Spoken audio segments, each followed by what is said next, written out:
Hi everybody, welcome back to my channel. Today I am going to be talking you through 10 common interview questions that you will come across in a therapist interview.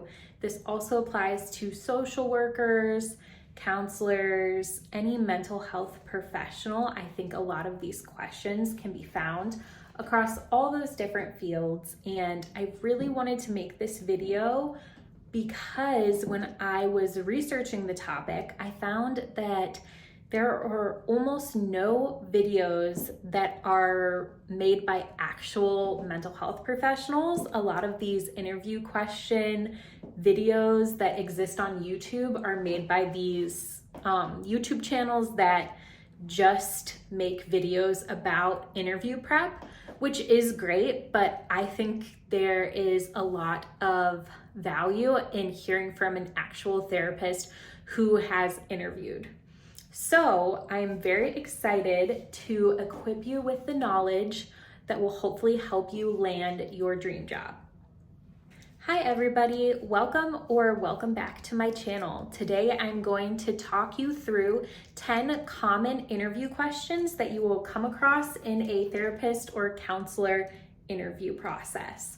I was really excited to make this video for you because when I was researching the topic, I found that there are hardly any videos on this topic that are made by actual mental health professionals. Most of the videos that exist on YouTube currently are just made by these larger YouTube channels that talk all about interview prep, which is great, but I think there's a lot of value to actually hearing from a real therapist on their experience. And obviously I have lots of therapist friends who I've talked to about, this subject. So hearing real world experience instead of just what people are researching on the internet and providing you with. So I am excited to walk you through 10 common questions that will hopefully equip you in your interview and land you your first job. My name is Alyssa Powers, and I created this YouTube channel to teach you the things that grad school didn't, so you can thrive as a mental health professional. So, as I stated, today I want to talk you through 10 common interview questions. And I wanted to start off with the biggest question that I would almost guarantee they will ask you, and that's why I put it as number one on my list. I have my notes in front of me.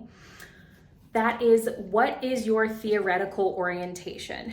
So if you're fresh out of grad school, hopefully these words sound familiar to you.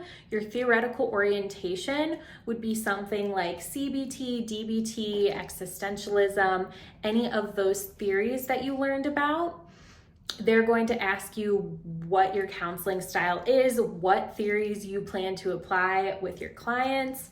And I would say most of us are probably somewhat eclectic and we pull from all different theories, but it's important to be able to speak on a couple that you know really well and that maybe you've tried out with clients already and feel confident in.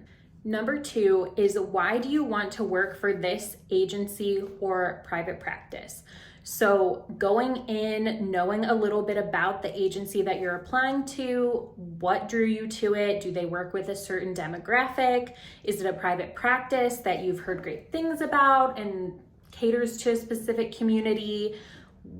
Think about these things beforehand and be able to talk about them. That will really impress the person that is interviewing you because likely they are passionate about the people that they are also working with. So do your research, look at their mission statement, their website, read other therapist bios, and really get familiar because that is likely to be asked and hopefully you have a good answer to it. If you don't, then maybe that's not gonna be a good fit for you.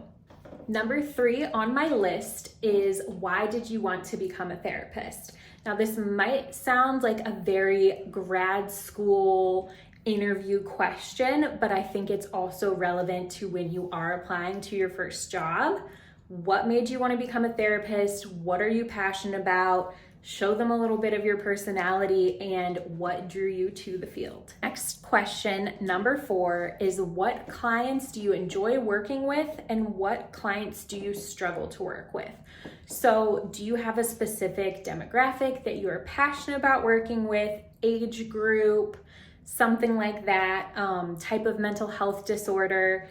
What are you passionate about? And then are there any types of clients that you would not be comfortable working with or would not be your preference? Those are great things to know about yourself. And oftentimes as therapists, we're told not to have a preference and that we should be able to treat everyone.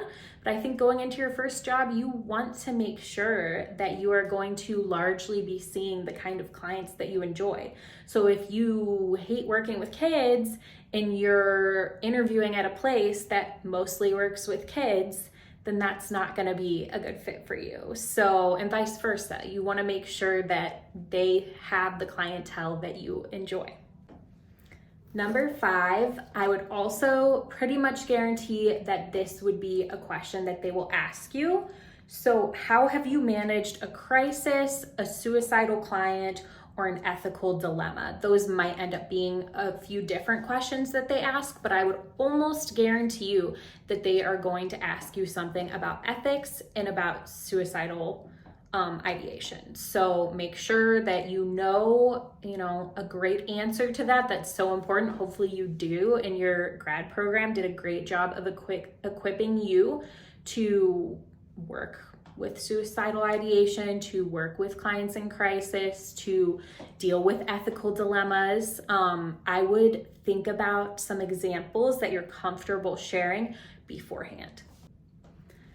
Number 6 is, what do you expect from a supervisor? So assuming that you are an LPC or you're not fully licensed and you're going to be under supervision in this job, that is a question that will come up because hopefully your practice or agency or wherever you're applying is going to be offering you supervision. So thinking a little bit about what works for you, what style do you like in a supervisor, what are some things that are important to you in that kind of supervision relationship?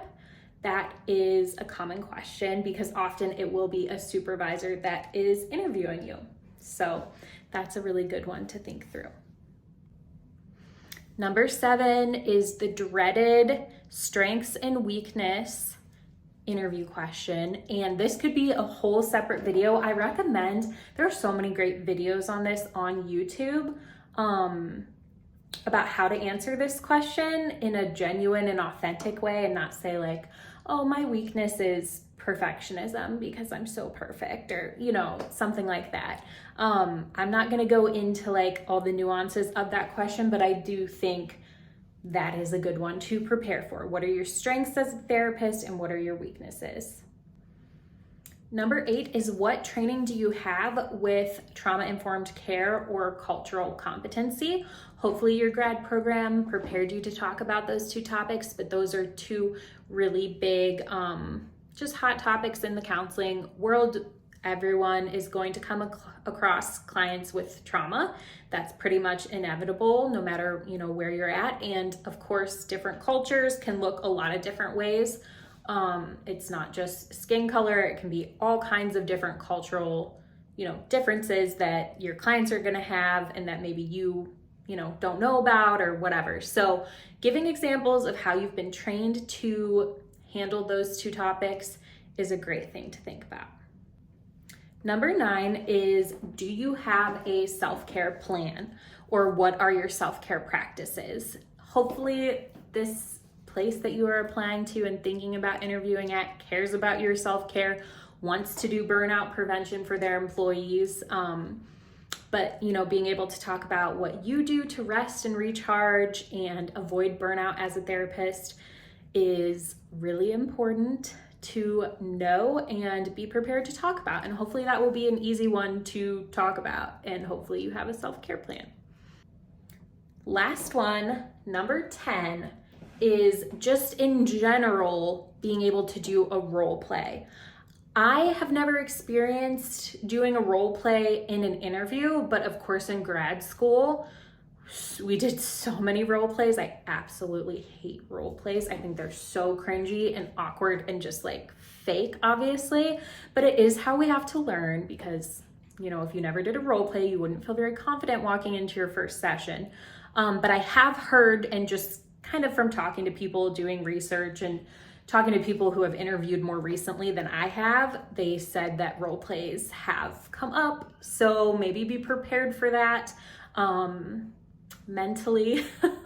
And, you know, going back to and refreshing on your counseling skills, being able to show empathy, asking, you know, great questions, going back to that skills and methods class notes could be really helpful. So that was all 10 of the most common interview questions that you will potentially come across in your mental health counseling interview process. I hope that you found this video helpful. I plan to make a follow-up video to this one that is all about questions to ask your potential employer in an interview and how to spot red flags, because as therapists, we are often put into roles that are just not suitable for us because these mental health agencies are so desperate to get therapists in the door with the right license.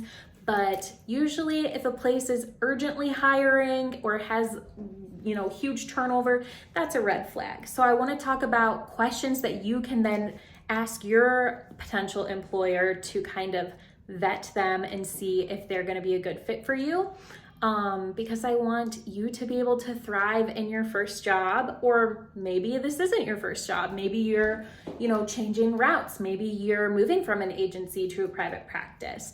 So let me know below what interview questions you've come across. If you've already been interviewing, I'm so curious.